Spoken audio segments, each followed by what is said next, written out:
नमस्कार भाइयों बहनों। आज का वीडियो ये एक कमेंट्स में था कि उनके यहाँ काले देव हैं और वो चाह रहे हैं कि हम गोगा जारवीर की भी पूजा करें, मतलब लौंग दूध दें उस तरीके, जबकि उनके घर में पहले से ही दादा परदादा के टाइम से गोगा जारवीर नहीं है, मतलब, और वो लेना चाह रहे हैं। तो उसमें क्या होता है मैं बताऊँ। वो कमेंट्स पूछ रहे थे तो मैंने सोचा कि इसका भी जवाब देना चाहिए। हालांकि ये अलग तरीके का सवाल है, इसका कोई मतलब बनती नहीं है बात, इसका सवाल का कोई जवाब। पर वो पूछ रहे तो हमें बताना पड़ेगा। तो उस तरीके से कि अगर आप जहांगीर को लेने की सोचते हैं तो फिर आपको लेना पड़ेगा पूरी तरीके से यानी कि उनके दर्शन वगैरह बागड़ में आपको करने पड़ेंगे नियम से। जैसे सावन में मांस मच्छी नहीं खाना, इस तरीके का बहुत ज़्यादा उनका होता है।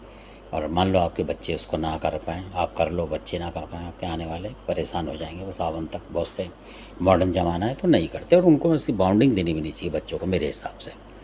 मतलब आज़ाद रखना चाहिए उस तरीके से, कभी भी कुछ खाएं, मतलब उसमें कोई दिक्कत नहीं आनी चाहिए। इसमें बहुत बाउंडेशन है। और कई बार ऐसा भी हुआ है कई भक्तों के साथ कि उनको काफ़ी तरीके की बीमारी लग गई है, क्योंकि परहेज टूटा और बीमारी लगी। गोगा झारवीर हो सकती हैं कि फिर अगर वो बीमारी देते हैं तो वही शांत करेंगे, फिर कोई नहीं कर सकता। और आजकल उनके उस तरीके के भगत भी नहीं जो शांत करें, जो पुराने थे।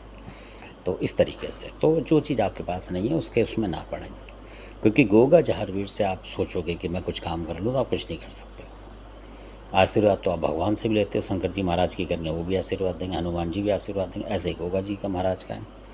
तो ये आपके अच्छे बुरे काम तो करेंगे नहीं, कहने का मतलब इस तरीके से।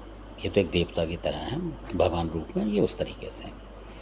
तो अगर आपको मतलब कोई रखना चाहते हैं तो इस तरीके की चीज़ें रखेंगे जो आपका काम करे मिनट के सेकंड में, तो तब तो फ़ायदा है। क्योंकि आप इतना बड़ा परिश्रम करेंगे इनको रख के, और फिर आपके आहूत राजी हैं कि पितर राजी हैं कि सेवादार राजी हैं, तो ये भी नहीं पता आपको। और वो ना माने तो आप दिक्कत में आ जाओगे। क्योंकि अगर ऐसा बताते हो कि उसके साथ ये हुआ है, तो सबल सिंह के साथ पाथरी वाली भी है। और अगर आप सबल सिंह को माने तो फिर उसकी भी लौंग दे लें आप घर में, क्यों नहीं देते हो। तो ये समझाने का प्रयास है मेरा, इसलिए जिसके पास जो देता है वो उसी की पूजा करें। धन्यवाद। आपके वीडियो समझ में आ गई होगी, अच्छा लगे सब्सक्राइब करें, शेयर करें, लाइक करें। धन्यवाद आपका।